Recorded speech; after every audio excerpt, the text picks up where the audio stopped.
All right, guys. So we are here. We just want to talk a little bit about You're Not Finished Yet. Really excited about the release of this. And I'm here with my good friend, Alan. We like to write music together. So yeah, Yeah. we had the opportunity to write this song together. And it was actually birthed at a prayer and worship night, which was kind of cool. But yeah, just wanted, Alan, appreciate you kind of hopping in here on with me. Hopping in here on. I don't know, that's weird. Um, but yeah, just wanted to talk about some of the content of the song and maybe give the people some insight on the writing process, on kind of how you and I work together, but also the heart behind the song, and maybe even go into a little bit deeper view of it on like just lines from the song, like what it means to us, like as writers, and like Oh, why we wrote it the way we wrote it, because I think so often people get so hyped up about the song, and like there is a message in it, but we don't oftentimes get to the songwriters, we don't oftentimes get to speak to a line and really unpack it. You know what I mean? But yeah. do you have any initial thoughts, like just as a whole, on this song and the writing process? Yeah, I'm super excited about this song. It's been a year and a month, I think, since It's been a we while. initially began working on it. We did a Unite prayer and worship night, and I don't remember what we were singing, but we just kind of got to the end of this little like spontaneous tag thing we were doing, and we just started singing "You're Not Finished Yet, You're Not Finished Yet," and I was like, well, that could be a song. And we met that next month and started writing it. And we had like a little, I guess we came up with some kind of idea for a chorus and then wrote a verse. And then I think we met one other time maybe for it, and then kind of did stuff on our own Yeah, uh, that's an remotely. interesting thing right there. How you and I work together, and I don't know how other collaborators always work together, but I've noticed a pattern with you and I Mhm. that we'll start something Yep. together, but then we Hmm. finish it apart. Like, how many songs has it been that we have like solidified?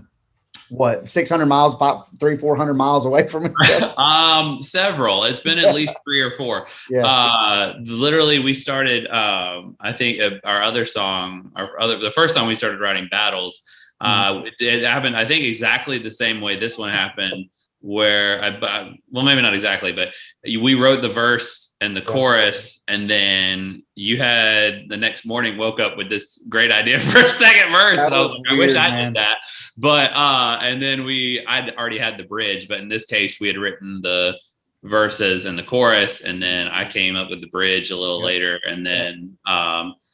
then we some couples finish each other's sentences, we finish each other's songs, and That's so so true. I know you do with that what you will, but it's cool to I mean it's cool how the Lord like drops little just ideas on your heart, and Yeah, you're able to kind of take them and nurture them, and it ends up being a song. And I'm yeah. super excited about this song. I think the message is really important, Yeah. specifically for the church today. uh, I mean, the song's called "You're Not Finished Yet," Right. but I think one of the themes that we kind of addressed in the first verse that I don't think it's talked about enough a lot is a lot of people come into church wanting something from God, Yeah. and as their point of being a churchgoer, and like Right. think that God's a genie in the bottle, and are still kind of stuck on the miracle that happened for them 15 years ago. Right. And They're living in the past. yeah, and you Yeah. just want to keep, you're waiting for God to move in that same way, and he's like, no, I'm doing a new thing, I'm Yeah. gonna do something else. Like, you can't keep living off of yesterday's faith. You've got So to good. it's a daily surrender, it's a daily just obedience to the Lord. And so uh that first line, I'm not going to worship the way I've seen you move, Mhm. because who you are is more than what you do.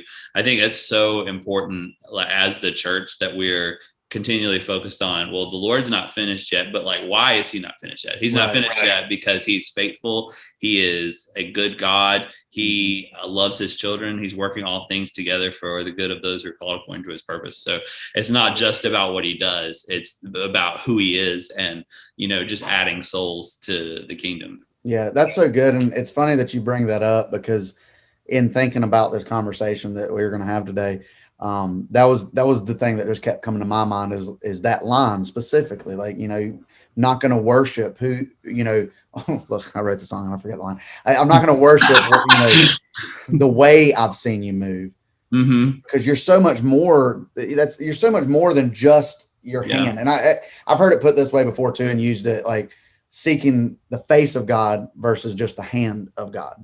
Right.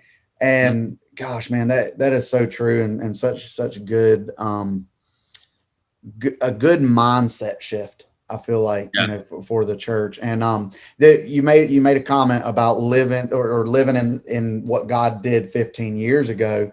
And that's true for like what God's done. That's true for church culture, Christian culture. That's true for like just life in general. I mean, shoot, even on the level of like, take it from outside of a spiritual standpoint, like businesses, like they understand that like you can't just do it the way you've always done it or live in that past, that you've got to continually change and continually, be relevant. And I think that obviously our message never changes because the message is Jesus and the hope of Jesus. But so often, like our methods have to change, or else we're not going to be relevant to our culture. Yeah. I think the heart behind it, if your heart behind it is always just, I'm going to let the Lord use me in whatever way he wants to use me, and not try to hinder God by exalting my pride, my the way I want him to move. Because honestly, the line could be, I'm not going to worship the way I want you to move. Because there's a lot of times where we're just expecting God to do one thing, and his plan is not the great idea that we have in our head. And because he is God and we're not. And so I think another thing about this song that I really appreciate is that it's more of it's not necessarily a reflection, but it starts as a reflection and it ends in a almost prophetic type in faith context. Because it really is. It really is about faith. I'm like, do you actually believe that the Lord is who he says he is, and that he's going to do what he said he's going to do? And so when we're getting to those spontaneous parts at the end, where it's it might take a year of praying, it might take a generation, but I know that I'm not forsaken because his promise will never be shaken. And that our healer isn't finished yet, our savior isn't finished yet. It's just singing those over, just the situations in our life that are just dry or dead, and we feel like we've exhausted all hope, but the point is to keep the faith, and just believe that the Lord is who he says he is and will do what he said he will do. That's so good, man. And that's a good point. Even in the song itself, it's a picture of the journey, right? We're talking about at the beginning of how we often operate, worshiping what we've seen God do, and then moving through to the pre-courses of it's not, the miracles. I'm not denying the miracles, right? I recognize them and I'm appreciative and I'll never forget them, but I'm not going to live on them.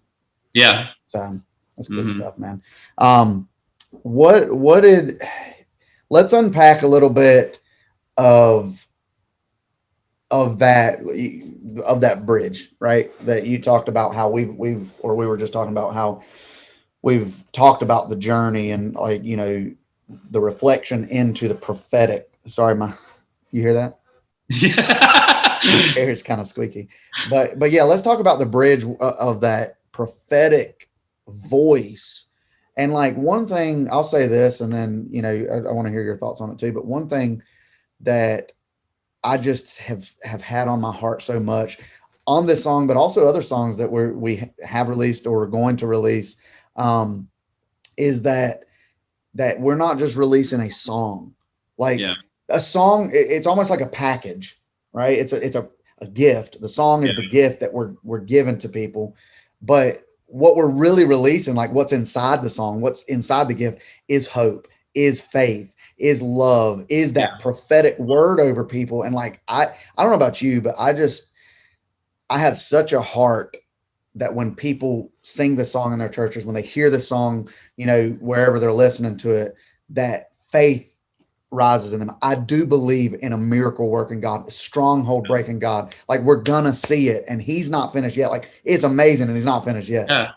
Well, I think people need to like honestly like just encourage themselves sometimes, because we get so like, I know there's that Christian like cliche of like saying, well, we need to stop talking about how big our problem is and start talking about how big our God is. But like, it's true. Like, it's you know, like we keep getting like lost in oh well, this situation is I don't know if I'm going to be able to do this, or it's just depressing and and we get so lost in our own complaining and our own just not being able to see over it, when it's not our job to do that. It's our job to focus on the Lord, because if we keep trying to focus on seeing over the battle, we're going to stay in the valley, because we're not moving anywhere, because we're just looking at how tall the mountain is that we're trying to climb. We're paralyzed. The Lord is the one fighting for us. The Lord is the one working on our behalf. And so, I mean, there's a verse my mom was reading when I was showing her this song for the first time. It's Proverbs 21:30. It says, "There is no wisdom, no insight, no plan that can succeed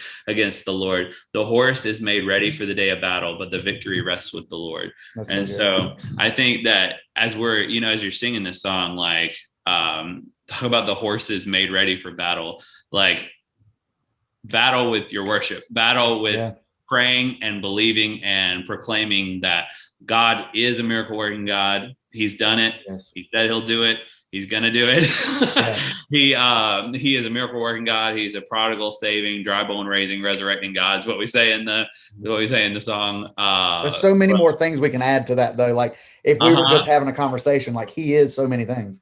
Yeah, and so I think just like honestly, if I wish one of my things about worship, I'm going to speak English at some point.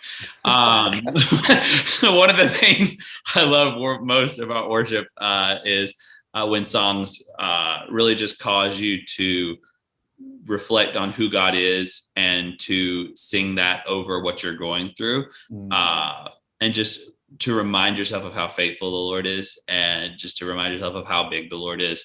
And I think this song in the lines in the bridge really speak to how just awesome the Lord is, how awesome his power is. And I really hope it just stir, like you were saying, that faith rises up in people, because I feel like the church oftentimes sings a memory. Actually, a memory came up in my Facebook from a few years ago. I'd written this little blurb on there about singing a song about victory versus singing a song from victory. Oh, that's good.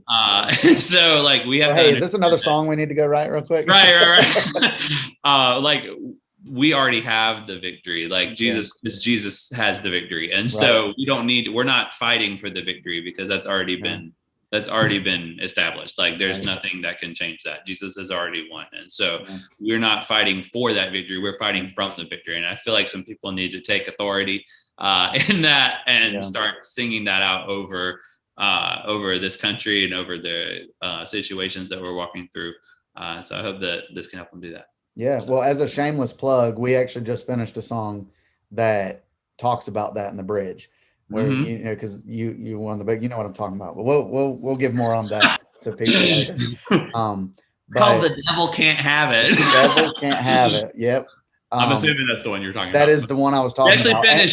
We actually finished 3 the last time we did. I'm so excited too. I can't wait to get those out for everybody here as well. 2 things. One is just on that note that if I remember again, I'm so bad with lyrics. But the devil can't have the devil can't have my victory. The battle's already won, or something like that. He's already lost the war. That's what it was. Yeah. And so just that same thing, exactly what you were talking about, that we have to stand in that. We have to understand that he isn't finished yet in our lives, but it's not he's not finished yet, that he's still working on the victory. That's already taken care of. He's just not finished yet working in us. Yeah. You know? And the second thing is, I just had to ask you, were you calling me a horse a few minutes ago? No comment. Oh my gosh. Oh gosh. Yeah. Oh man, good times. I We feel had like fun. no, I feel like that like sometimes we can be really weak as Christians. I'm like, we don't need weak Christians. Like Right. we need some We had, strong Christians that are ready to be like, this is who the Lord is. I believe that he says that yeah. he's gonna do it, and I believe Yeah. that he is an awesome God and that he works in mighty, miraculous ways. And so Yeah. I just feel like That's we just need some more of that. that's amazing. Hang on, I'm getting a. Uh-oh. Are you still there? Yeah. I don't know. Zoom was It telling me says that. 10 it says 10 minutes left on Okay. Well, we're gonna have to get all of our good stuff in 10 minutes or re-record, or the not re-record, but record it on. Um, real quick, in less than 10 minutes. I want to talk about the moment, because we've been talking about the writing process and kind of just the heart behind the song, but I want to talk about the moment of when we were recording the song. We've talked about how it birthed. We talked about how, some of the lines in the song, some of the heart behind the song. But one thing that I thought was really cool with this song is we had planned, if you remember, we had planned to go through the song, and the tag, it might take a year of praying, it might take a generation, was just going to be like 1 to 2 time tag at the very end of the song that Bailey sang, and that was the end of the song. And when yeah. we did it that night, actually, it wasn't the day we recorded. It was the time before we had sang it on a Wednesday night, and it was that Mhm. night that this happened. Yeah.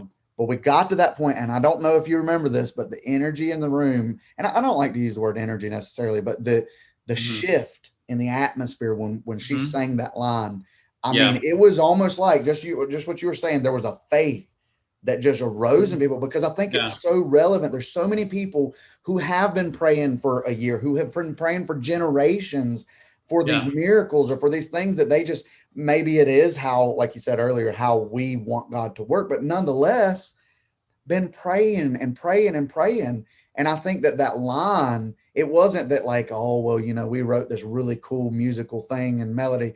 I think it was the message of like, you know what? It's meeting people where they are, saying Yeah. like, you might have been praying for years over this thing, but you know what? I'm not shaken. I won't be forsaken. And it was just this moment. And so we ended up like building that moment, Wow. because that's what was happening. That's what God was doing. And then after the fact, we were like, when we record, like we have Oh. to, like, we know now that is Yeah. a powerful moment. We need to utilize that message in that moment, because it really resonated with people. Yeah. And I think it's important to yes to all of that. But I think it's important too. It's like some people are like, well, like you're trying to like manipulate people's emotions. Like, no, I'm trying to get them to believe what they're singing. Like, Yes. like Yes. sometimes it takes singing it a few times over to yourself to Yeah. actually get the weight of uh it might take a year of praying. It might Yeah. take a generation, but That's true. that promise that was made from the Lord is never forsaken. That's So true. it's not, we're not trying to like manipulate anybody and build Mm. up like for this huge like moment that we've created in our heads. We're just like reading the room of like, these are people in our church that are going through Yeah. a lot just individually. One of the things that I've seen just from being at this camp that I'm working at for this summer is Mm. just the amount of struggle and just real adult struggles that these high schoolers are going through, high schoolers and middle school are going through in real life right now. And like when I'm writing something, especially for worship songs, I'm like, what do I want the church to be singing right now to Jesus Mm. and to each other?